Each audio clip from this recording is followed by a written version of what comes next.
अस्सलामुअलैकुम नाज़रीन, मैं हूँ आपकी मेजबान किरण ताबीर और मेरे साथ मौजूद हैं सखावत नाज, जिसको आप अच्छी तरह जानते हैं। ये प्रोग्राम मुझे पता है मेरी वजह से देखते, इसको तो सिर्फ बहाना बना हुआ है इसलिए मैं साथ रख लेता हूँ कि घर में इसको कोई काम नहीं होता तो मशीन भी नहीं चलती, हाथ इतनी कमजोरी है तो वो मशीन चलाई नहीं जाती। अब मैं बोलूं? जी प्लीज बोलिए। बड़ी मेहरबानी। और प्रोग्राम ये क्या है, मैं आपको खुश आमदीद कहते हैं। मैं हूँ आपका होस्ट सखावत नाज। तेरा मैंने नहीं पता, तुझे आप चलो कौन नाज़रीन, मुझे तो आप जानते ही हैं कि आपकी फेवरेट होस्ट हूं मैं, किरण सुबह सुबह ताबीर। दूध देने मोहल्लों में आती हैं, आप जानते हैं। Will you please sit down, sir? ये कहने की जरूरत है, मैं अपनी चेयर खुद ढूंढ लेता हूँ। हाँ ये पढ़िए जी, थैंक यू सो मच। ओह जी नाज़रीन, तो किरण ताबीर आपके साथ है, आपके और हमारे हम सब के फेवरेट शो ये क्या है के साथ।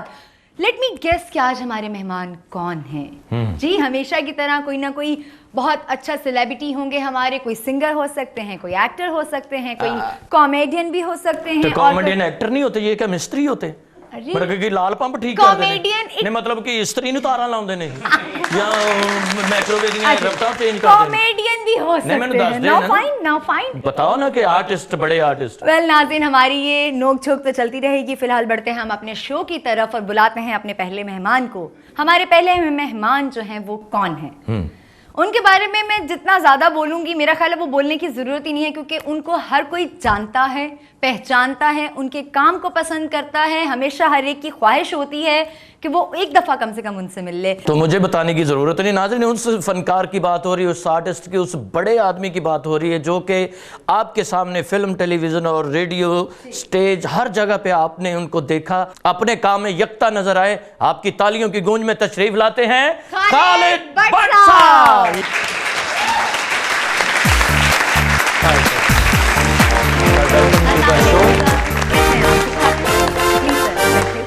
आप हमारे शो में तशरीफ लाएं सर, बहुत मेहरबानी, बहुत मोहब्बत। और इसको तो आप जानते हैं, इनको खैर बाद में बातें करेंगे, पहले अच्छी अच्छी बातें हम कर लें। तो आप सुनाए, सेहत तबीयत कैसी सर? माशाल्लाह जी अल्लाह का लाख लाख शुक्र है। शुक्र अल्हम्दुलिल्लाह, जैसे आपको शुरू से देखा वैसे के वैसे ही। तो नाज़रीन ये क्या है, आज हमारे खूबसूरत मेहमान आपके सामने, जिनको आपने हमेशा देखना चाहा और इनसे दिल की बातें करनी चाहिए। आज आपके दिल की बातें हम करेंगे और इनके साथ हमारे और मेहमान भी हैं। आपको नहीं लगता कि आप यहाँ आ जाए, मैं वहाँ चली जाऊँ? नहीं, आप इधर भी रहे, नो प्रॉब्लम। जब थोड़ी जी नेरी है तो आप ही थे आ जाए। वेल सर, एक दफ़ा फिर आपका बहुत शुक्रिया, आप यहाँ आए हैं। आज आपसे बहुत सारी बातें करेंगे, लेकिन नाज़रीन चलते हैं फिलहाल हम अपने दूसरे मेहमान की तरफ। हमारी जो दूसरी मेहमान है पाकिस्तान की खूबसूरत आवाज़, सो प्लीज़ वेलकम आसिया खान। अस्सलामुअलैकुम आसिया, कैसे हो? प्लीज़ बैठो। नहीं, मैं वैसे पूछ रहा था क्या अंगूर खट्टे हैं तो कल खा लेंगे। थैंक यू सो मच आसिया कि आप मेरे शो में आई। ओह, मेरे शो में? आपका शो कैसे हो गया जी? ये मेरा शो है, बल्कि हमारे शो में गए आप। जी सॉरी, हमारे शो में आप आई। सर जी देख लो, वही हिसाब है, लस्सी लेना ही घर दी मालक बनन रही। हमारे वक्तों में तो आग लेने आती थी, आजकल लस्सी लेने आती है। वो तो आग सस्ती थी, आज लस्सी सस्ती है। बट साहब सबसे पहले तो ये बताएं, कैसे हैं आप? ठीक हैं? काम शाम क्या हो रहा है? क्योंकि हम जितना हो सके हम ज़्यादा से ज़्यादा आपको देखना चाहते हैं। तो क्या कर रहे हैं आप? आने वाले प्रोजेक्ट में क्या हो रहा है? देखिए 1970 से लेके अब तक मैंने यही काम किया है और जब तक सांस है तब तक यही काम करता रहूँगा। इंशाअल्लाह अल्लाह में आपको सदा सलामत रखे, हमारे सरों पे आपके साए इसी तरह ठंडक पहुँचाते रहेंगे। मेरा तजर्बा ये है कि काम ख़त्म नहीं होता, लोग लेना बंद कर देते हैं। हालांकि ये वो प्रोफेशन है जिसमें रिटायरमेंट नहीं होती बिल्कुल। लेकिन ज्यों ज्यों कोई आदमी पुख्ता होता है, उसकी उम्र का तजुर्बा बढ़ता है, उसके हर चीज़ में एक पुख्तगी आ जाती है, तो उसके साथ साथ उसको कास्ट करना बंद कर दिया जाता है। अपने आगा ताली साहब को देखा, वो भी ऐसे ही, इलियास कश्मीरी साहब को भी देखा ऐसे ही, और बहुत से दोस्त अहबाब जो हमारे सीनियर्स जो थे, वो फिर जो डायरेक्टर्स हैं या दूसरे, वो ये सोचते हैं कि अब ये इतने सीनियर हो गए हैं, इनको हम क्या बताएंगे, आएंगे तो इनके लिए उठ के खड़ा होना पड़ेगा, इनके सामने हम हंसी मजाक नहीं कर सकेंगे, इसके सामने हम खवातीन के साथ ज़रा ऐसी गुफ्तगू नहीं कर तो इसलिए उनको फिर घर बिठा दिया जाता है। और हमेशा से होता आया कि 70 साल के कैरेक्टर के लिए 70 साल का एक्टर मौजूद होता है, उसकी बजाय 24 साल के लड़के को विग और वाइटनर लगा के वो रोल करवाया जाता है, जबकि 70 साल के रोल के लिए 70 साल का एक्टर मुयस्सर हो तो वो नेचुरल करेगा। बट अच्छा मुझे ये बताएं कि आजकल तो फिर बहुत मतलब लोगों का दिमाग जो है वो बहुत ओपन हो गया कि नहीं, अब हमारी इंडस्ट्री को बहुत अच्छे तरीके से और बहुत रिस्पेक्टली एक्सेप्ट किया जाता है। लेकिन जिस वक्त आपने शुरुआत की होगी, इतना ज़्यादा इजी तरीके से आपको इजाज़त नहीं मिलती थी शोबिज़ में आने की, तो आपका कोई ऐसा कोई एक्सपीरियंस या कोई तजुर्बा, आपको कैसे परमिशन मिली थी? मुझे तो परमिशन नहीं मिली थी, मैं तो घर से भाग के ही आया था। वो ऐसा है कि चूँकि बचपन से ही जब मैं तीसरी चौथी में था तो मैं अपनी अम्मी के साथ फिल्म देखने जाया करता था। बुर्द को लेडीज़ शो होते थे।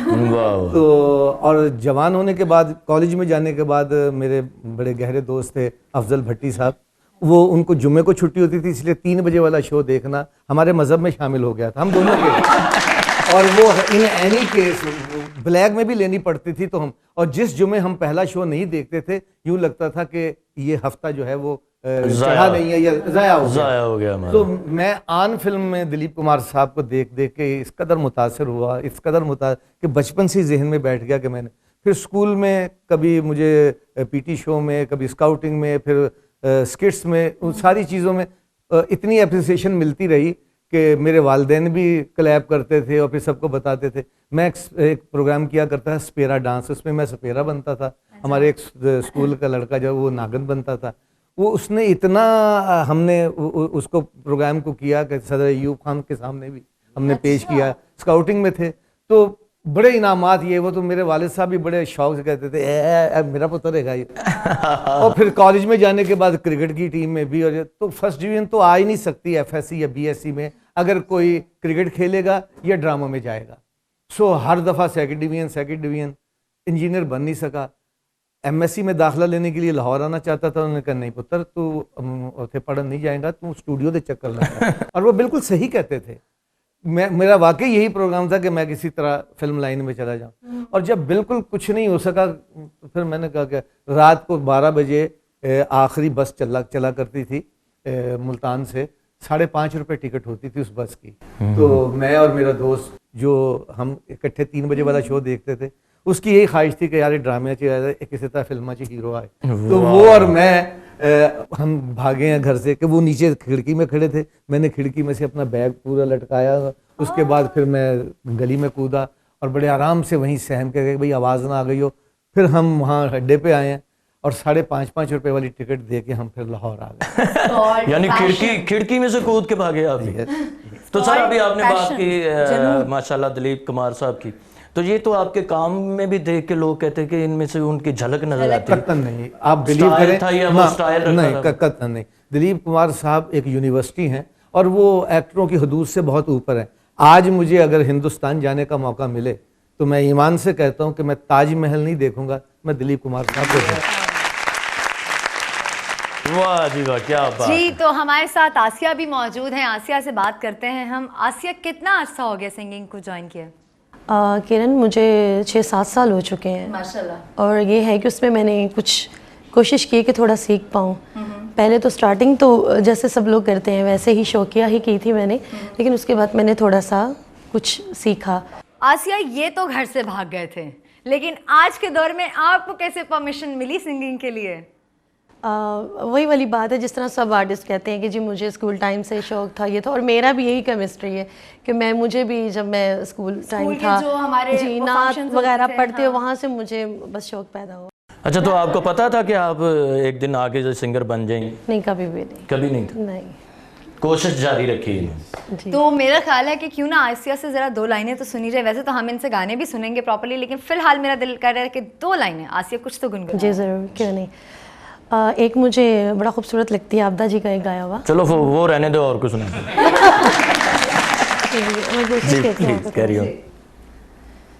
ढूंढोगे अगर मुल्कों ढूंढोगे अगर मुल्कों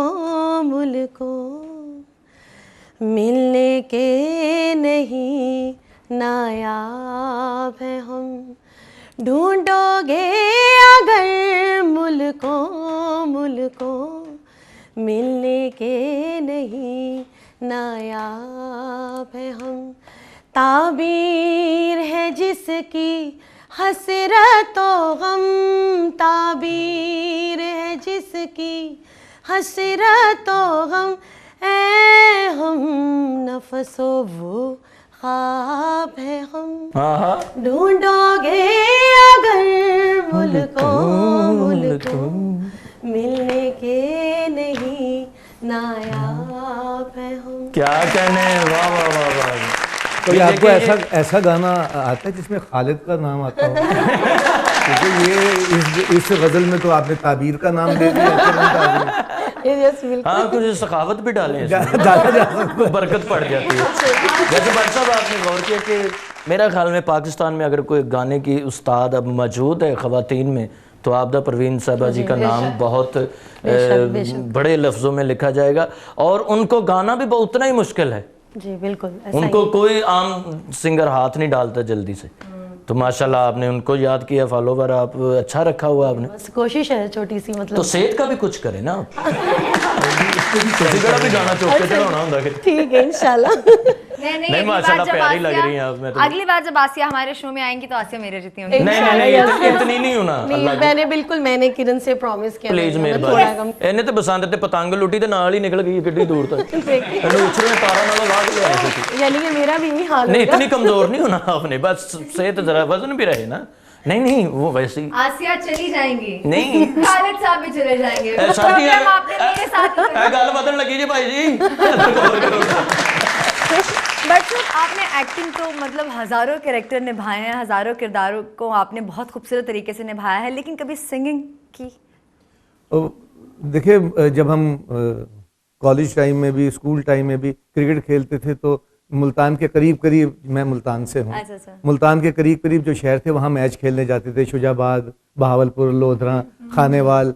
तो फिर वापसी में हारे हों या जीते हों, एक तो बगैर टिकट के ट्रेन में मुफ्त सफ़र करते थे।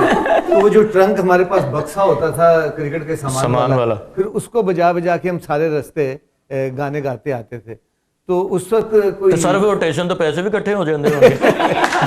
देखिए, अब इतनी कोई समझ नहीं थी कि भाई ये जगह ठीक ली है या गलत ली है। मोहम्मद रफ़ी साहब के गाने जो हैं वो गा लिए। अहमद रुश्ती साहब के, पाकिस्तान में अहमद रुश्ती साहब का, मेहदी हसन साहब हमारे वक्तों में अभी इतने पॉपुलर नहीं हुए थे। और दूसरे वो बड़ा मुश्किल गाना, उनकी तर्ज़े लहव है बड़ी मुश्किल होती थी, वो हमसे नहीं गाए जाते थे। तो गावा तो लेते हैं, लेकिन मैं नहीं चाहता कि भाई मेरे नाजरीन जो है वो नाजरीन ने आपको हर रोल में देखा, थानेदार, पुलिस वाला, फलां, लेकिन मेरा ख्याल में ये गाना किसी ने नहीं भी सुना होगा। तो प्लीज आप दो लाइनें हमें जरूर सुनाएं। आशिका तो सोना मुखड़ा लुकान लई, सजना ने हुए अगे चिकतान लई। आशिका तो सोना मुखड़ा लुकान लई, सजना ने हुए अगे चिकतान लई। चिकतान लई सजना ने हुए अगे चिकतान लई। तेरे बारे में नीली बत्ती बालदी, ठंडी ठंडी अग साडी जान जलदी, पाया सी प्यार लुक छुप जान लई। साडी इस अग उत्ते तेल पान लई, सजना ने बूए अगे चिकतान लई। ला भाई साडी इस अग उत्ते तेल पान लई, सजना ने बूए अगे चिकतान लई। चिकतान लई सजना ने बूए अगे। भट्ट साहब इतना अच्छा गाना गा रहे थे, अकमल साहब पे वो गाना पिक्चर आया, उस दौर का की खूबसूरत सुपरहिट सॉन्ग था ये। उस दौर में इश्क भी सच्चे होते थे, प्यार मोहब्बत। आजकल का इश्क तुझे नहीं देखा भट्ट साहब की दसी असि महबूबा नूं मिलन जाईदा। आपको तो बड़ा तजुर्बा है। वो तो देखो मूंह अगे चिक तान लेंदे सन, वो भी शर्मदार सी पहलू। आपको बड़ा एक्सपीरियंस है, आप बड़ा रो रहे हैं। असि जदों जाइए हुण मूंह अगे चिक नहीं हुंदी, कुत्ता बन्निया हुंदा ते सानू गाउणा पैंदा हो आशकां तो सोना मुखड़ा लुकाण लई, सजना ने बूए अगे कुत्ती बन लई, कुत्ती बन लई ओ कुत्ती बन लई, वाह सजना ने बूए अगे कुत्ती बन लई। उस दौर में सर बड़ी शर्म और हया होती थी बड़ों बड़ों की। पिछले दिनों मैं अपनी महबूबा नूं मिलन गया, फुल लैके गुलाब दा, इंज करके मैं कुंडी खड़काई, अगों ओहदा अब्बा निकल आया। मैं कहा जी मुबारक होवे, शेर जित गया। जान छुड़ा के वापस आया हूँ। वेल नाज़रीन, हमारी ये नोक झोंक तो जारी है। सर, आपने तो माशाल्लाह दुनिया घूमी होगी, फिर के आए होंगे। दुनिया घूमी हो पंगूड़े वाले ने। आप ये पूछे कि फॉरेन कंट्री में आप जाते रहे हैं। एक ही मतलब था, अब तुम्हारी तरह सबको एक्सप्लेन नहीं करना पड़ता, वो ज़हीन लोग हैं, वो समझ जाते हैं बात का मतलब। ਇਹੋ ਜਿਹੀਆਂ ਕੁੜੀਆਂ ਨਾ ਘਰ ਹੀ ਮੈਪ ਵਿਛਾ ਲੈਂਦੀਆਂ ਨਕਸ਼ਾ ਦੁਨੀਆ ਦਾ। मैं आ गई पेरिस, ये जापान, ये अम्मी ने बुलाया फिर घर। सर आपने दुनिया घूमी होगी, फिरे होंगे, तो आज आप दोनों की जहानत का इम्तिहान है। अभी हम आपको स्क्रीन पर मे बी शायद कोई फुटेज हो सकती है, वीडियो या कोई। सर असल में प्रोग्राम का नाम है कि ये क्या है, तो यहाँ पे आपकी जहानत का पता चलेगा। एक चीज आपको दिखाई जाएगी, वो आपने बताना है कि ये क्या है। चलें फिर उधर। Let's see.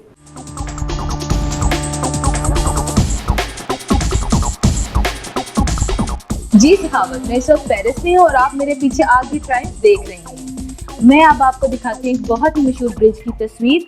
आप बताएं कि इस ब्रिज का नाम क्या है।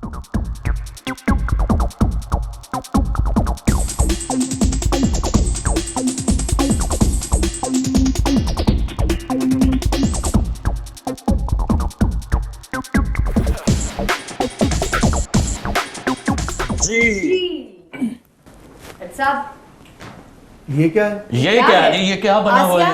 जी आप भी गौर कीजिए, बताइए ये क्या है। ये ब्रिज है। कहाँ? वो तो हमें भी पता है। हमें भी पता है। यूएसए।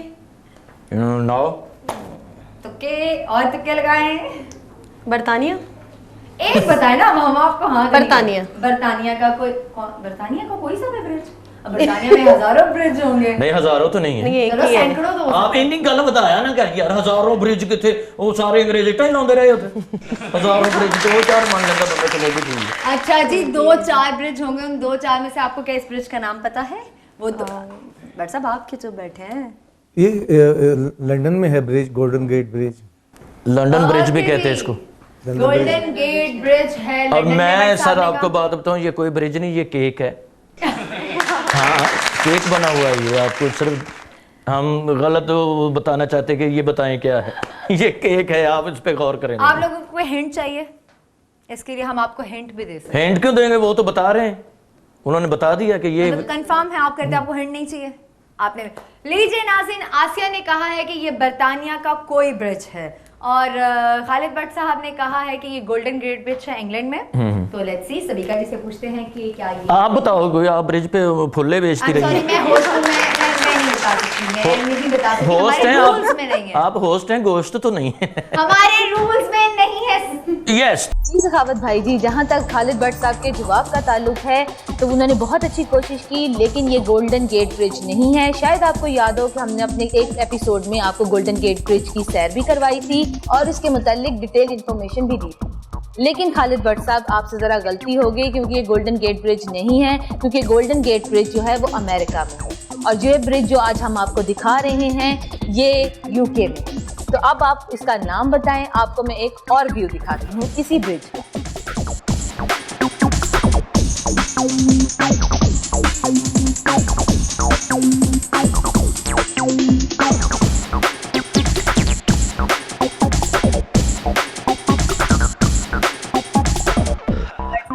आपका कंट्री तो गलत साबित हो गया, अभी भी आपके पास एक है कि आप इसका नाम बता सकते हैं। यूके में आप पहुंच चुके हैं। हाँ, यूके में है। ब्रिज तो लंदन में है लेकिन नाम नहीं आता मुझे। नाम नहीं आप आता कुछ रख दें, कुछ ऑप्शन, कुछ एक और हिंट चाहिए हैंड्स आपको? चाहिए फिर और नाम का कुछ एक दो नाम बता दें उसमें से। नाम हिंट हमारी मैंने पहले बोला है ना कि ये बरतानिया का ये ब्रिज है। नाम का हिंट्स दे दे, तेरे कड़े पैसे लगने हैं। ये तो सबिका जी की मर्जी पे है कि वो नाम का हिंट देती हैं या नहीं। जी सबिका जी। जी सखावत, आप लोग इतने मशहूर ब्रिज का नाम नहीं पहचान पा रहे। मैं आपको एक और हिंट देती हूँ और हमारा हिंट ये है कि ये ब्रिज जो है इसका नाम एक बहुत ही मशहूर शहर के नाम पर है। जी हाँ, ये ब्रिज जिस शहर में वाक़या है उसी शहर के नाम पर इस ब्रिज का नाम है। वाह, लीजिए इतनी मोटी मोटी सी वो क्या कहते हैं इन्फॉर्मेशन आपको दे दी गई है। London bridge. London bridge. London bridge. Yes, एक बार मैं पहले बता चुका था लेकिन साडी सुनदा कौन है। सानू सिर्फ तेल महंगे लैंड पे रखे जी, गल नहीं साडी मानदा। ये लिफ्ट होता है, फिर बहरी जहाज इसमें से गुजर जाते हैं, अदरवाइज जो है वो ट्रैफिक गुजरती रहती है। चलें जी, सबिका जी से पूछते हैं कि क्या खालिद भट्ट साहब ने सही बताया है कि ये लंदन ब्रिज है? जी, खालिद भट्ट साहब बिल्कुल सही पहुंच गए हैं। इस ब्रिज का नाम लंदन ब्रिज ही है। चलें आपको लंदन ब्रिज की कुछ सैर करवाते हैं।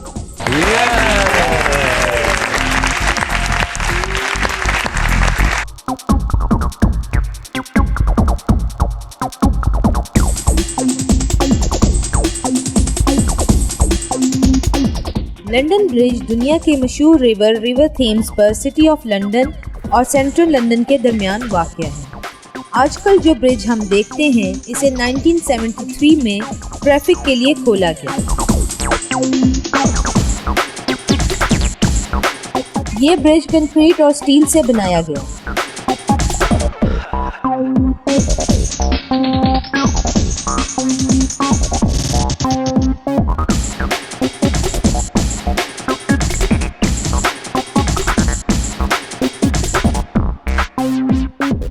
ये ब्रिज असल में 19th सेंचुरी के स्टोन आर्च ब्रिज को रिप्लेस करके बनाया गया, जो कि 600 इयर्स ओल्ड था।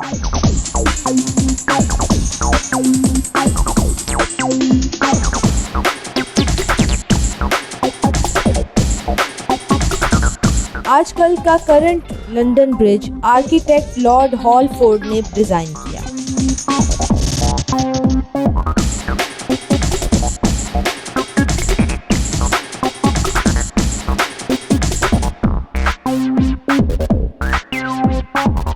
और क्वीन एलिजाबेथ II ने इसकी ओपनिंग की। So whenever you are in London, do visit London bridge.